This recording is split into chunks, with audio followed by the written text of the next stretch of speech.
संगीत सरिता।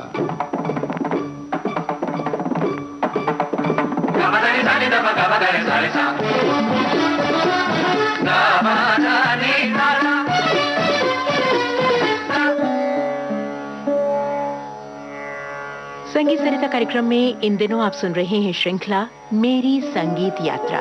आइए आज सुनते हैं इस श्रृंखला की चौथी कड़ी। आमंत्रित कलाकार हैं सुप्रसिद्ध सरोद वादिका विदुषी जरीन शर्मा। आपसे बातचीत कर रहे हैं अशोक सुनावने। जरीन जी नमस्कार। नमस्कार। हम ये जानना चाहते हैं कि आपकी शिक्षा कहाँ तक हुई? बीए तक। अच्छा, हाँ जी। तो इस दौरान कभी आपको ये नहीं लगा कि ये जो एकेडमिक सब्जेक्ट्स होते हैं जी, जो विषय होते हाँ जी, हैं जी, तो उनकी तरफ कभी आपका रुझान नहीं हुआ अलावा संगीत के? नहीं, संगीत ही सब कुछ है। अच्छा, तो सरोद आपने किन से सीखा बाकायदे? सरोद मैंने 10 साल की उम्र से पंडित हरिपद घोष जी से सीखा। अच्छा। हाँ जी, जब मैं पंडित पी मधुकर जी से हारमोनियम सीखती थी तो मेरे डैडी ने पूछा, अब सरोद तो मंगाना पड़ेगा ना, सरोद तो ऐसा तैयार नहीं मिलता था। तो डैडी ने कलकत्ते से ऑर्डर दे के मेरे लिए सरोद मंगवाया। सरोद जब आने वाला था पता चला तो इन्होंने पूछा पी मधुकर जी से डैडी ने कि भाई सरोद तो आ जाएगा पर अभी सिखाएंगे किससे?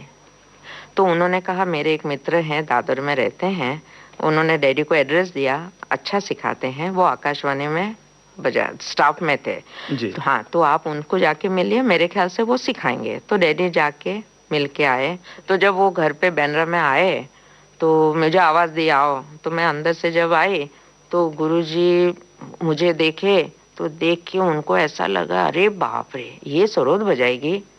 मन में उन्होंने बोला, कुछ बोला नहीं।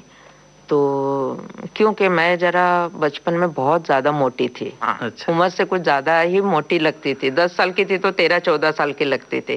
तो इन्होंने पूछा आपकी उम्र क्या है? मैंने कहा 10 साल का। तो वो बोले मन में, मैंने कहा बाद में ये सब मुझे उन्होंने बताया कि तुम तो इतनी मुझे मोटी लगी कि 14 साल की लगी। और मैंने कहा ये सच बोलती है या झूठ बोलती है 10 साल?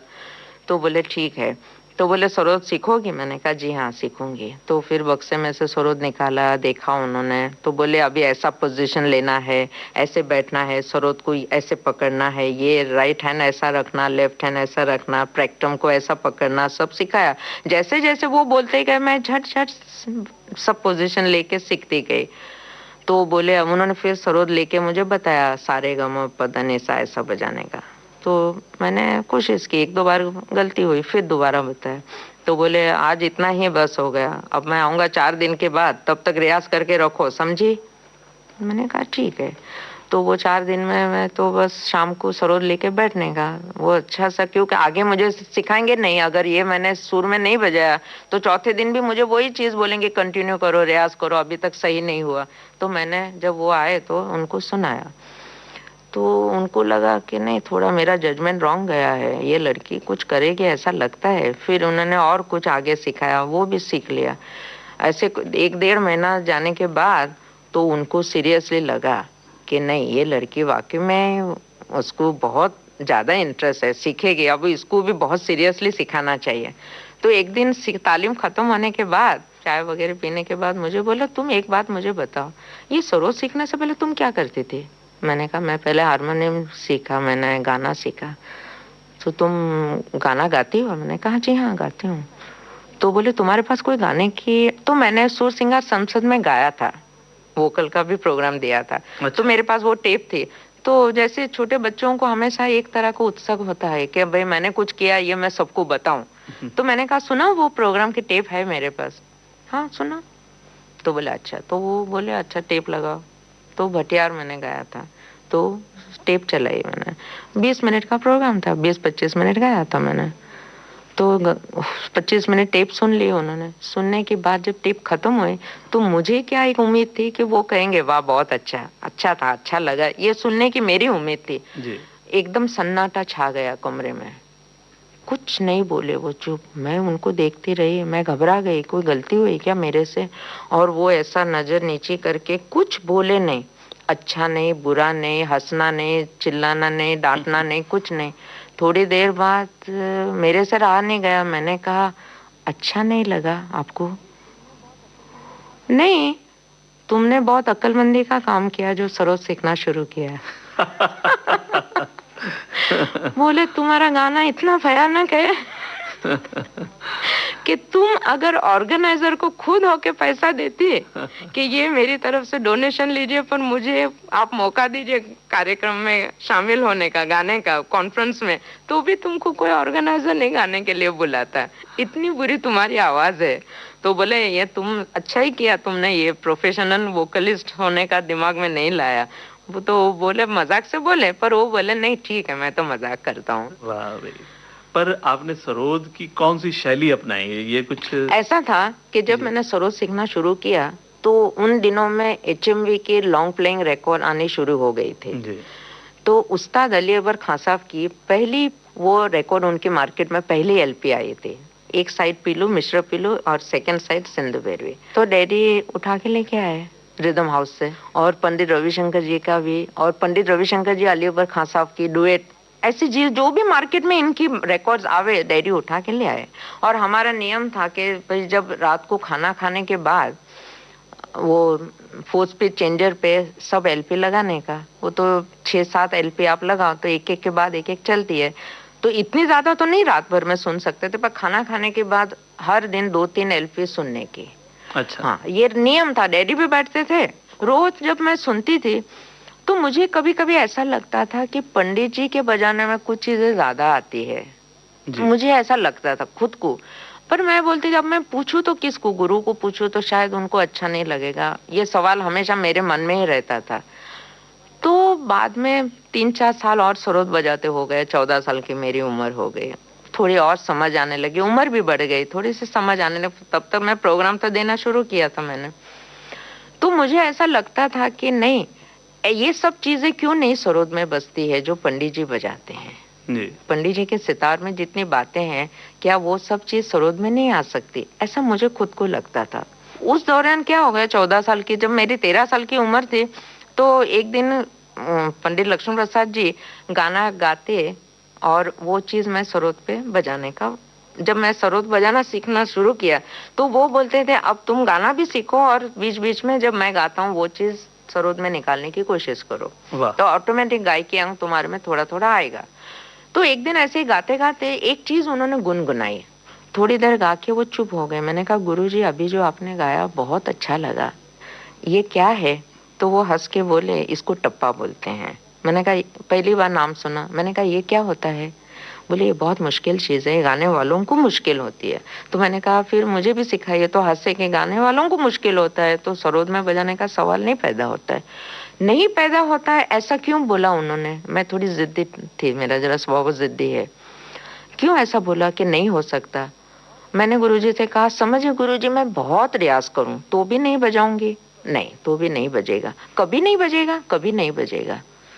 अब गुरुजी सामने थे तो कुछ बोला, पर मैंने अपने मन में थाम लिया था कि आज नहीं तो चाहे 10 साल बाद, पर मैं एक दिन इसको कोशिश करके बजाऊंगी जरूर। तो मेरे मन में उसी वक्त एक चीज बैठ गई थी कि जब मैं सरोद ऐसा बजाऊं कि मेरे श्रोताओं को ये लगे कि सरोद के द्वार कोई गा रहा है, बज नहीं रहा है। फिर एक बार हाथ फ्लेक्सिबल हो जाता है तो आपके दिमाग में जो भी चीज आती है साइमल्टेनियसली दिमाग और हाथ काम करना चाहिए।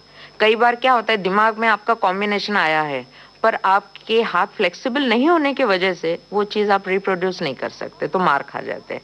कई बार हाथ बहुत तैयार है पर दिमाग तैयार नहीं है, तो दो चीज साइमल्टेनियसली जब काम करती है तब एक अच्छी चीज आती है। जरीन जी फिलहाल आप क्या सुनवाने जा रही हैं? मेरे गुरुजी पंडित लक्ष्मण प्रसाद जयपुर वाले जिन्हें मुझे सिखाया है सुबह का राग दुर्गा कली, ये मैं रूपक ताल में आपको सुनाती हूँ।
मेरी संगीत यात्रा, इस श्रृंखला की ये थी चौथी कड़ी। आमंत्रित कलाकार विदुषी जरीन शर्मा, भेंटकर्ता अशोक सोनावणे, तबला संगत विभव नागेशकर, तकनीकी सहयोग विनायक तडवलकर, प्रस्तुति सहयोग वीणा रायसिंघानी, प्रस्तुतकर्ता कांचन प्रकाश संगीत।